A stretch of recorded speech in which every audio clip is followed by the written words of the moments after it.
भाई क्या आपको पता है कि अपन जब रोड पर चलते हैं तो रोड पर एक तेज घुमाव आता है, उस घुमाव पे अपनी गाड़ी बहुत बार ज्यादा स्पीड में होती है तो गिर जाते हैं, रोड से बाहर चले जाते हैं। उसका भी कारण क्या है ये भी हमें पता होना चाहिए। और भाई आपने देखा होगा बड़ी बड़ी जो साइकिल रेसें होती हैं, बाइसिकल रेसें होती हैं, बाइक्स की रेस होती है, नहीं भाई बाइक राइडर्स आपने देखे होंगे टीवी में वो जो आते हैं चैनल्स पे, उनकी जो सड़कों पे जब वो चलाते हैं तो वो बिल्कुल ऐसे टिल्ट हो जाती है, मतलब उनके जो घुटने होते हैं वो सरफेस को टच करते हुए, जमीन को टच करते हुए होते हैं। तो भाई टेढ़ा क्यों करते हैं वो बाइसिकल को, टेढ़ा क्यों करते हैं भाई? इस सब के पीछे बेटा एक ही चीज है, आपने देखा होगा जो बाइक रेसिंग होती है, बाइक रेसिंग में जो ड्राइवर होते हैं वो इतने एक्सपर्ट होते हैं कि वो बाइक के बैलेंस को बिल्कुल टेढ़ा करके अपने घुटने को धरती से टच कराते हुए ले जाते हैं जब तीव्र मोड़ आता है ना, शार्प टर्न पे। तो ऐसा क्यों करते हैं, इस चीज का जो कारण है वो आज अपन अपनी वीडियो में जानने वाले हैं। तो भाई अब अपन पढ़ेंगे dynamics of circular motion. Dynamics of circular motion. अब भाई डायनेमिक्स ऑफ सर्कुलर मोशन में अपन को सबसे पहले तो ये आना चाहिए कि सर्कुलर मोशन क्या होता है। तो force involved in circular motion, उनकी अपन को स्टडी करनी है। फिर अपन पढ़ते हैं एक फोर्स होता है सेंट्रीपिटल फोर्स, सेंट्रीपिटल फोर्स जिसे हिंदी में बोलते हैं अपन अभिकेंद्रीय बल, जो केंद्र की तरफ लगता है। इसकी अपन ने वैल्यू पढ़ी हुई है एफ सी, इसे डिनोट करते हैं capital F C equals to, इसका मान होता है भाई M B square by r, ये अपन ने पढ़ा हुआ है।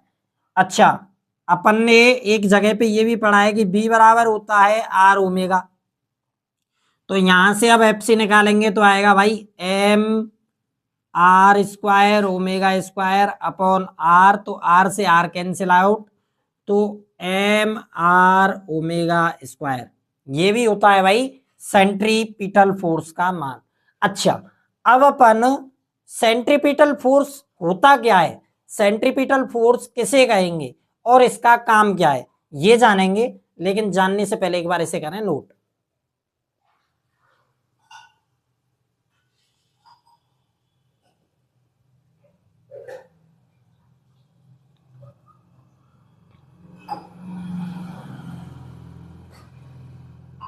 चलिए भाई, अब अपन जानते हैं कि सेंट्रीपिटल फोर्स होता क्या है। सेंट्रीपिटल फोर्स, तो भाई सेंट्रीपिटल फोर्स एक ऐसा फोर्स जो बॉडी को सेंटर की तरफ रखता है, काम करवाता है, यानी सीधी सीधी बात acts towards the centre.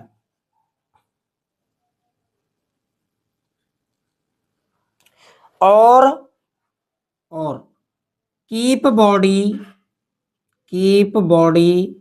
In circular motion, यानी भाई अगर ये फोर्स नहीं हो तो कोई भी बॉडी सर्कुलर मोशन नहीं कर सकती। और इसके बारे में अगर अपन बात करें तो भाई सेंटर की तरफ कार्य करता है, बॉडी को सर्कुलर मोशन कराता है। अच्छा, बड़ी बात, चेंज डायरेक्शन नॉट मैग्नीट्यूड, यानी भाई ये डायरेक्शन को चेंज करता है ना कि वेलोसिटी के मैग्नीट्यूड को। अच्छा, और एक last line, any force becomes centripetal force. अब ये थोड़ा टेंशन का विषय होता है अपने लिए कि भाई कोई भी बल कैसे सेंट्रीपिटल हो जाएगा, है ना, हर कोई सेंट्रीपिटल की जगह कैसे ले लेगा, इस चीज को अभी मैं आपको समझाऊंगा। एक बार और देखो बेटा इसका फॉर्मूला, एफ सी बराबर मैंने बताया m B square by r. अगर मैं इसको कंपेयर करता हूं किससे, एफ बराबर एम ए से, तो एफ की जगह पे एफ है, एम की जगह पे एम है, तो भाई ए ऑफ सेंट्रीपिटल यानी सेंट्रीपिटल एक्सेलरेशन क्या होगा, बी स्क्वायर बाई आर। इसको करेंगे नोट।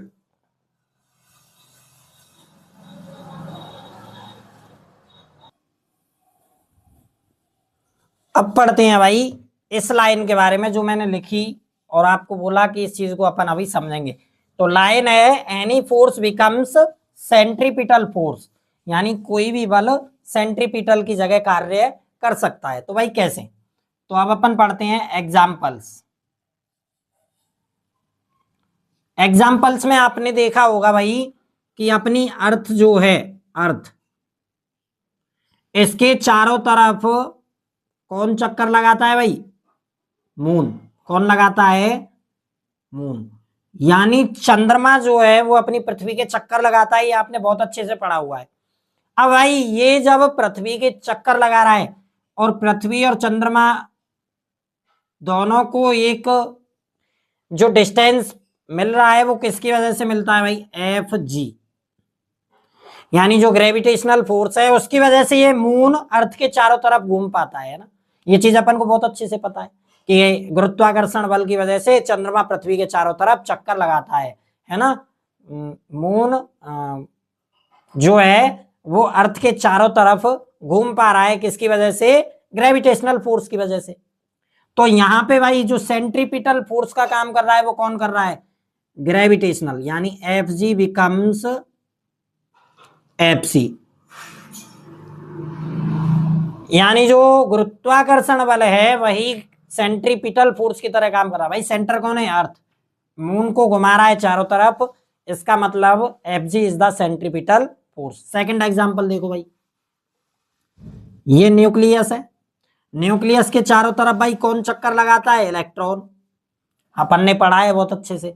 और ये इलेक्ट्रॉन और न्यूक्लियस, इनके बीच में बेटा एक फोर्स काम करता है जिसको अपन पढ़ेंगे 12th क्लास में, इलेक्ट्रोस्टैटिक फोर्स। इलेक्ट्रोस्टैटिक फोर्स, यानी यहां पे जो सेंट्रीपिटल फोर्स है वो है F electro becomes F C. अच्छा, और एग्जांपल देखो भाई, ये है मैग्नेटिक फील्ड, चुंबकीय क्षेत्र। और जब अपन किसी मैग्नेटिक फील्ड में चार्ज को छोड़ते हैं, पॉजिटिव क्यू चार्ज, तो इसको छोड़ते हैं तो ये ऐसे ऐसे ऐसे ऐसे ऐसे मोशन करने लग जाता है। ये 12th का ही एक एग्जांपल है। तो इस समय पे जो एफ वी है यानी मैग्नेटिक फोर्स, भाई ये घूमता है किस वजह से? मैग्नेटिक फोर्स की वजह से। और magnetic force becomes centripetal force. अब देखो 3 एग्जांपल्स देखे और तीनों में अलग अलग सेंट्रीपिटल फोर्स अपन ने देखा। और उदाहरण बताता हूं भाई, कुछ दिन पहले मैंने आपको एक एग्जांपल दिया था रस्सी वाला, जिसमें अपन टेंशन फोर्स देख रहे थे। अच्छा, मानो सपोज दैट मैंने एक रस्सी में पत्थर बांध लिया और उसको मैं ऐसे घुमा रहा हूं, ऐसे ऐसे ऐसे घुमा रहा हूं, है ना। तो घुमा रहा हूं तो इस समय पे कुछ इस प्रकार से एक स्ट्रक्चर अपन को प्राप्त हुई है ना। जैसे ये रस्सी का सेंटर है। अब भाई ये पार्टिकल लगातार क्या कर रहा है? घूम रहा है, घूम रहा है, चारों तरफ घूम रहा है। तो इस समय पे टेंशन डोरी में लग रहा होगा अंदर की तरफ, यानी इस जगह पे भाई टेंशन बिकम्स सेंट्रीपिटल फोर्स। देखो 4 एग्जांपल्स, चारों में सेंट्रीपिटल फोर्स अलग अलग है। इसमें ग्रेविटेशनल फोर्स बना, इसमें इलेक्ट्रोस्टैटिक फोर्स बना, इसमें मैग्नेटिक फोर्स बना, इसमें टेंशन फोर्स बना। अच्छा, एक बाउल है भाई, बाउल कुछ इस प्रकार से है ना। हाँ, कटोरा कटोरा।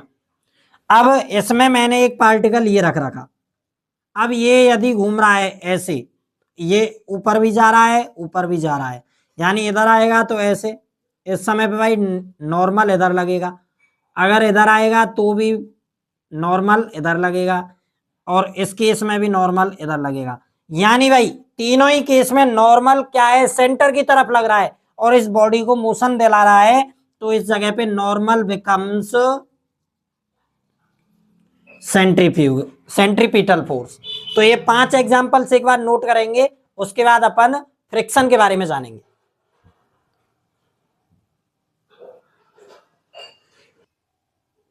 चलो भाई, तो ये 5 एग्जांपल्स तो अपन ने देख लिए हैं कि पांचों एग्जांपल्स में अलग अलग क्या मिला है हमें? क्या मिला है भाई? सेंट्रीपिटल फोर्स, अभिकेंद्रीय बल। पांचों एग्जांपल्स में अलग अलग। इसी का एक छठवां एग्जांपल और देखेंगे। तो छठवां एग्जांपल है when body revolving on A body revolving on rough horizontal surface। देखो भाई, अच्छा सिनेरियो बताऊंगा जिसकी वजह से माइंड में एक ही बार में हो जाए सेट। देखो, ये है एक रोड। क्या है? रोड।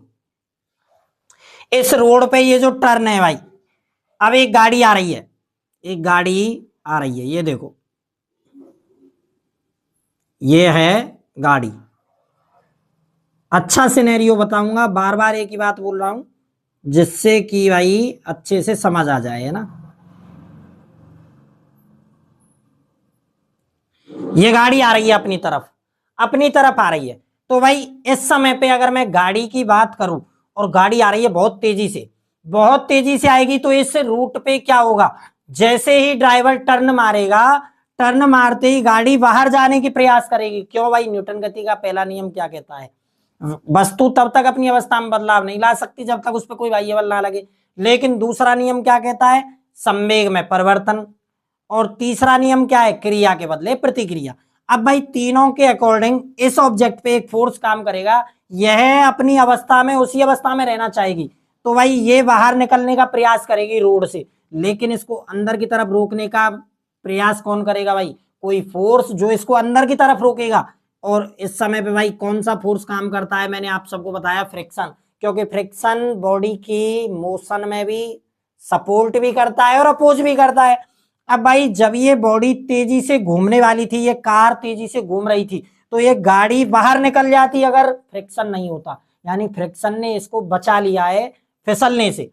अब देखो, इस बॉडी एम मास की कार पे डाउनवर्ड क्या लगेगा? mg। और अपवर्ड क्या लगेगा भाई? नॉर्मल। यानी अगर मैं बात करूं भाई, इस समय पे अगर इस रोड को और बड़ा कर दिया जाए, तो ये एक सर्कल है, और इस सर्कल में जो सेंट्रीपिटल फोर्स का काम कर रहा है वो कर रहा है फ्रिक्शन।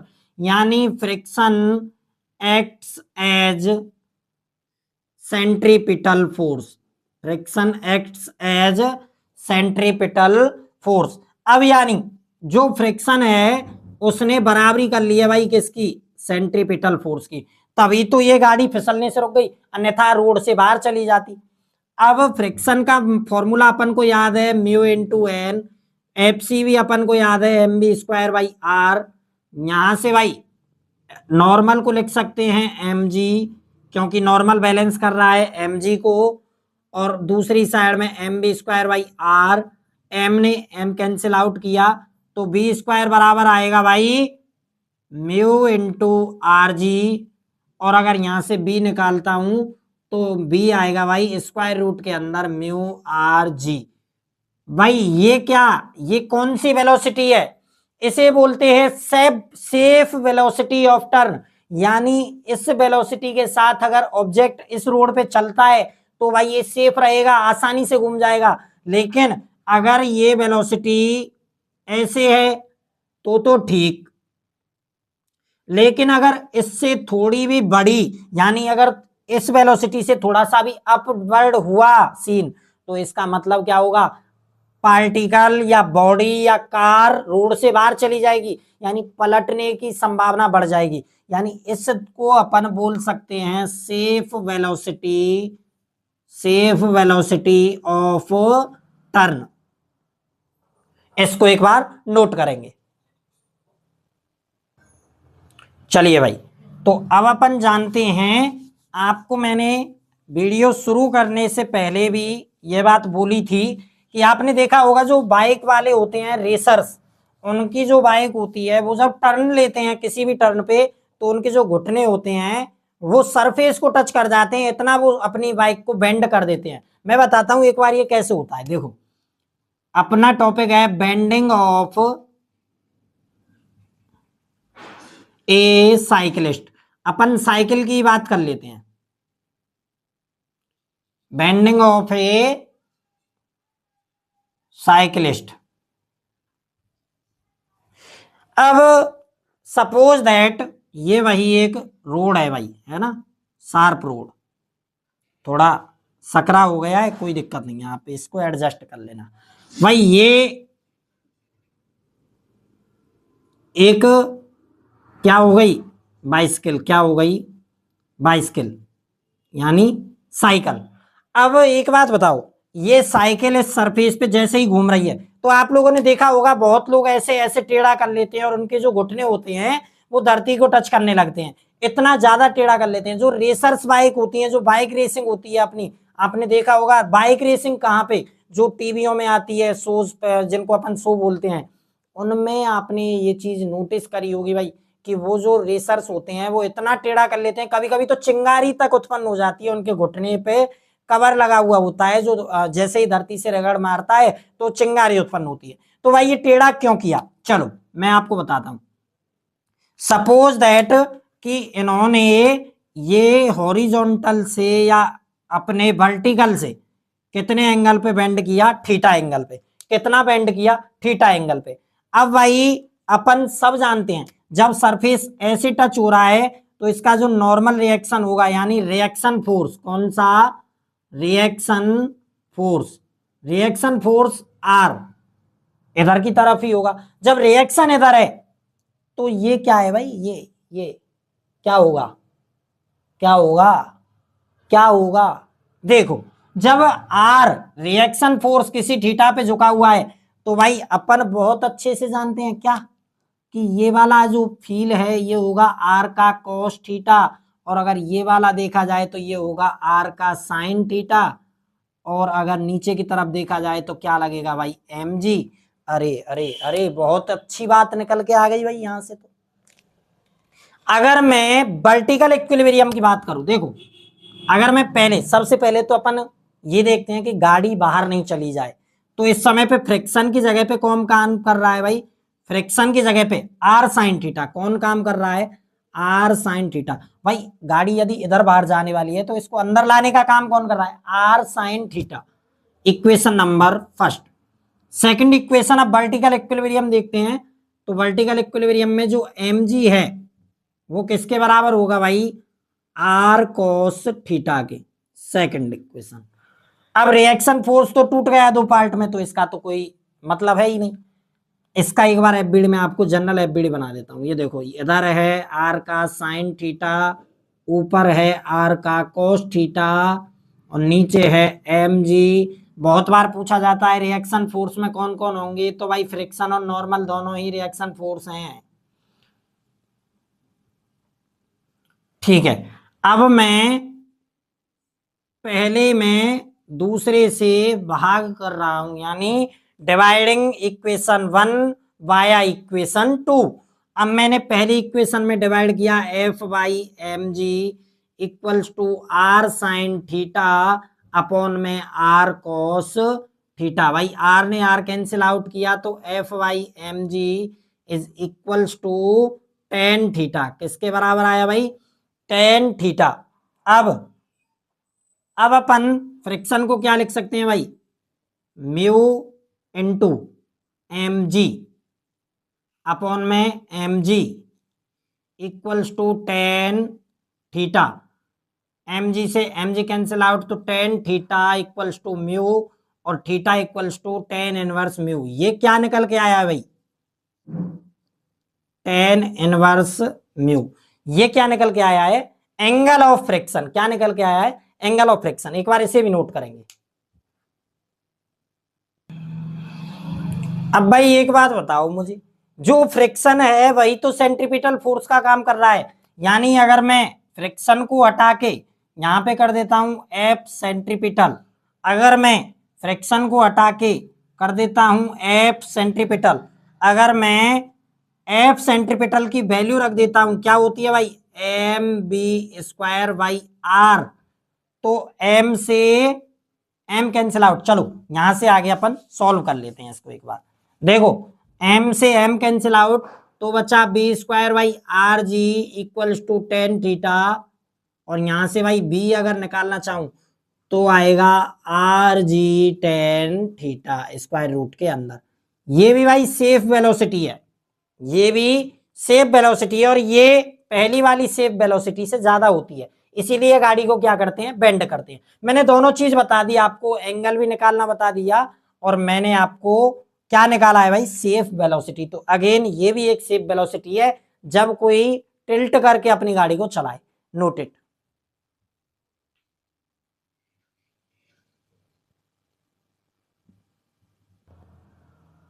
अब अपन पढ़ते हैं भाई last topic of friction, banking of road. आपने देखा होगा जो बड़े बड़े ब्रिज होते हैं, पुल होते हैं जो हाईवेज पे बने होते हैं, उनको सरफेस से थोड़ा ऊपर करके बनाया जाता है, यानी थोड़ा सा टेढ़ापन रोडों में देखने को मिलता है। इस प्रकार से जैसे ऐसे रोड है लेकिन मोड़ आने पे इसको थोड़ा ऐसे करके ऐसे घुमाया जाता है। इसका कारण क्या है, इसका कारण है भाई जिससे कि तेज स्पीड के साथ अपन आसानी से घूम सकें, क्योंकि आमतौर पे यदि रोड फ्लैट होगा तो तेज स्पीड पे अपने गिरने का डर रहेगा, लेकिन अगर रोड थोड़ा सा कर्व है तो वो अपन को सपोर्ट करेगा इस चीज में, तेजी से स्पीड के साथ मुड़ने में। अब अपना अगला टॉपिक है banking of road. Banking of road, तो भाई बैंकिंग ऑफ रोड में पहले अपन दोनों चित्रों को कंप्लीट करके फिर अपन उनको सॉल्व करेंगे। तो ये देखो भाई, इस प्रकार से ये है हॉरिजॉन्टल, हॉरिजॉन्टल, और ये क्या है, जब ये हॉरिजॉन्टल तो ये क्या है, रोड का सरफेस, क्या है, रोड सरफेस, यानी सरफेस इतना उठा के बनाया जाता है, जो रोड बनाया जाता है ऐसे ऐसे ऐसे करके। अब इस सरफेस पे एक सपोज दैट ये क्या है, कार, क्या है, कार, तो भाई कार का नीचे लगेगा mg, ऐसे ऊपर की तरफ लगेगा नॉर्मल, और ये कार बाहर नहीं जाए, रोड पर ही टिकी रहे, तो इधर कौन लगेगा भाई, फ्रिक्शन फोर्स। इतना आपको मैंने पहले भी बता दिया है, तो इसमें आपको कोई प्रॉब्लम नहीं होनी चाहिए। अच्छा, अब मैं इसका एक बार एफबीडी बनाता हूं, ये देखो, फ्री बॉडी डायग्राम। देखो भाई, ये एंगल थीटा, नीचे की तरफ लग रहा है कौन, mg, ऊपर की तरफ लग रहा है भाई कौन, नॉर्मल फोर्स, कौन लग रहा है, नॉर्मल फोर्स, और इधर की तरफ लग रहा है भाई कौन, फ्रिक्शन फोर्स। अच्छा चलो, अब इसको थोड़ा सा मैं सॉल्व आउट करता हूं। तो देखो भाई,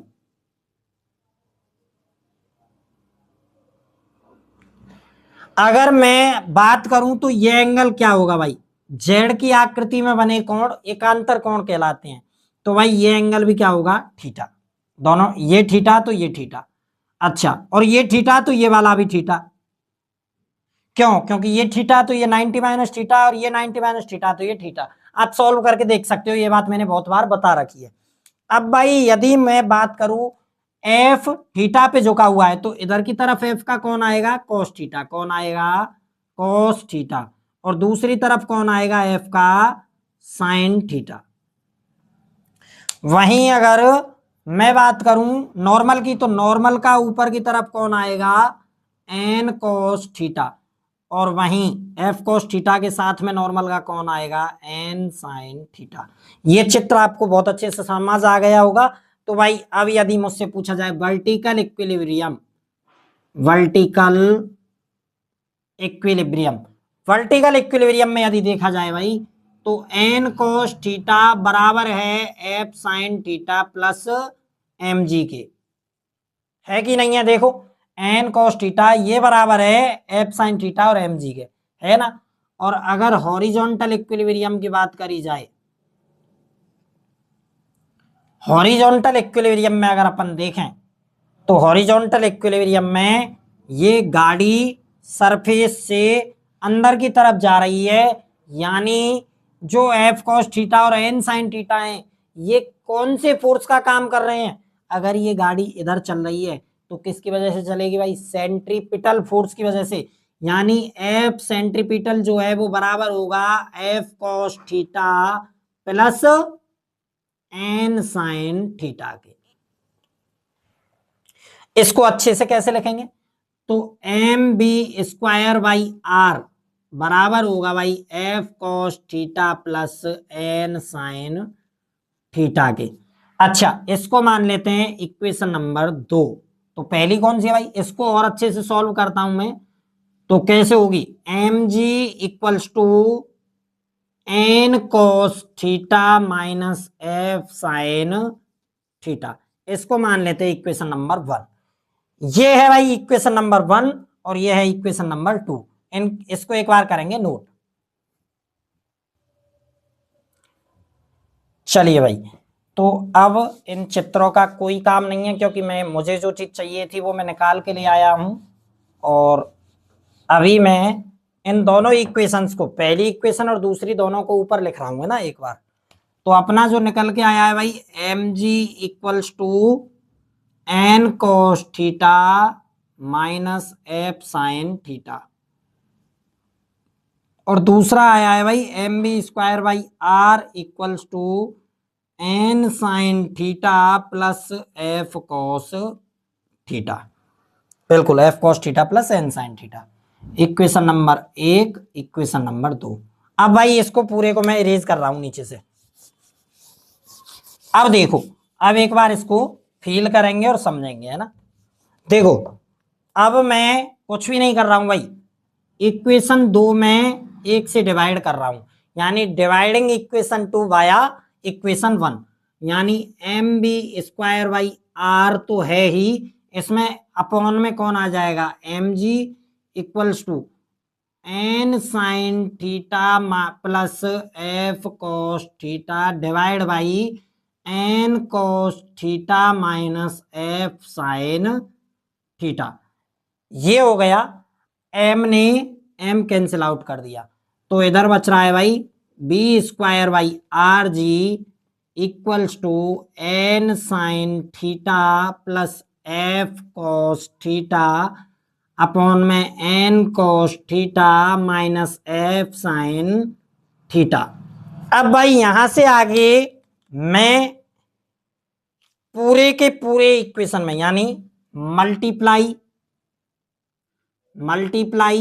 and divide by N cos theta, यानी इस वाली साइड में एन कॉस थीटा का मल्टीप्लाई कर रहा हूं और डिवाइड कर रहा हूं। तो आंसर देखो क्या आता है, b square by R G equals to N sign theta plus F cos theta. दोनों के अपॉन में क्या आएगा भाई, एन कॉस थीटा अपॉन में एन कॉस थीटा। फिर क्या आएगा, पूरा बड़ा वाला अपॉन। भाई ये ऊपर वाले में केवल भाग दिया है हमने एन कॉस थीटा का, अब नीचे वाले में ऐसे ही देंगे। तो n cos theta minus F sine theta. अब इसके भी अपॉन में क्या आएगा, एन कॉस थीटा अपॉन में एन कॉस थीटा। यानी भाई कुछ भी नहीं किया, ये देखने में बहुत बड़ा लग रहा है और बहुत कठिन लग रहा है, लेकिन है कुछ भी नहीं। जो ये इक्वेशन आई है इसमें हर स्टेप के नीचे मैंने क्या लगा दिया है, n cos theta, n cos theta, n cos theta, n cos theta. अब इससे क्या होगा, देखो इससे कुछ अच्छा मिलेगा। देखो, नॉर्मल से नॉर्मल कैंसिल, साइन बटे कॉस। अब इसको सॉल्व करते हैं, b square by R G equals to sine theta बटे कॉस थीटा, तो ये बन गया भाई tan theta, f cos theta upon n cos theta. अच्छा भाई एक बात और बताओगे क्या, अगर मैं इस एफ को थोड़ा सा और खोल दूं, कैसे खुलेगा भाई, फ्रिक्शन फोर्स कितना होता है, म्यू इंटू एन। तो इसको कर देता हूं म्यू इंटू एन। तो कोई दिक्कत है क्या, कोई दिक्कत नहीं होनी चाहिए। इस वाले एफ को भी फिर मैं क्या लिख सकता हूं, म्यू इंटू एन लिख सकता हूं ना। भाई देखो, डेरिवेशन कोई भी रट के नहीं ला सकता, डेरिवेशन करवानी पड़ती है, खुद करके देखना होता है, जो टर्म हमें लानी होती है उसको बनाना होता है ना। तो अब नॉर्मल ये जो पूरा टर्म है, देखो एन कोस थीटा ने एन कोस थीटा मार दिया, तो ऊपर क्या बचा, म्यू अपॉन नीचे भाई एन कोस थीटा यानी 1 माइनस फिर से एन कोस थीटा, एन ने एन मार दिया, म्यू बचा केवल, और साइन बटे कोस बराबर टेन थीटा। किसी को कोई दिक्कत भाई, अगर दिक्कत हो तो कमेंट में डालें, है ना। तो यहां से b square by are g का जो वैल्यू आया है वो आया है mu plus tan theta upon में 1 माइनस म्यू टेन थीटा। इसको एक बार नोट करेंगे यहां तक। तो अब यहां से आगे अपन क्या करेंगे, यहां से आगे बी स्क्वायर बराबर R G into mu plus tan theta upon में 1 माइनस म्यू टेन थीटा। अब भाई बी यदि हमें निकालना है तो उसके लिए पूरा whole under root r g multiply by mu plus tan theta upon में 1 माइनस म्यू टेन थीटा। ये आती है भाई बैंकिंग ऑफ रोड में सेफेस्ट वेलोसिटी, जिसकी वजह से अपन घूम सकते हैं। तो भाई टोटली बात है, देखो जो भी बैंकिंग करी गई, क्यों करी गई, जिससे कि सेफली घूमा जा सके। जितना भी कर्व दिया गया क्यों दिया गया, जिससे कि सेफली घूमा जा सके। और ये इतना हमें पढ़ना पड़ रहा है, क्यों पढ़ना पड़ रहा है, जिससे कि सेफली घूमा जा सके। इसका मतलब भाई पुल जब बनाए जाते हैं, ब्रिज, बड़े बड़े ब्रिज बनाए जाते हैं, तो इस चीज को भी नोटिस किया जाता है, इस चीज को ध्यान में रखते हुए बनाया जाता है। तो अपनी तैयारी को लगातार चालू रखिए भाई। देख लो इतना इतना बड़ा पढ़ना पड़ता है और उत्तर बहुत छोटा सा, सिंपलीफाई। तो अपनी तैयारी के साथ लगे रहिए, क्योंकि अब ज़्यादा समय आपके पास है नहीं। जेई का पेपर बहुत ही नज़दीक है, 2 महीने शेष हैं अपने पास, क्योंकि तीसरे महीने का तो हमें पता भी नहीं रहता। Admit card, exam city, exam centre, इसी में पूरा मंथ निकल जाएगा। फिर भाई प्रिपरेशन ऐसी होनी चाहिए, जो कहते हैं ना कि घाव एक ही करेंगे लेकिन सटीक करेंगे। जुड़े रहिए। Thank you very much.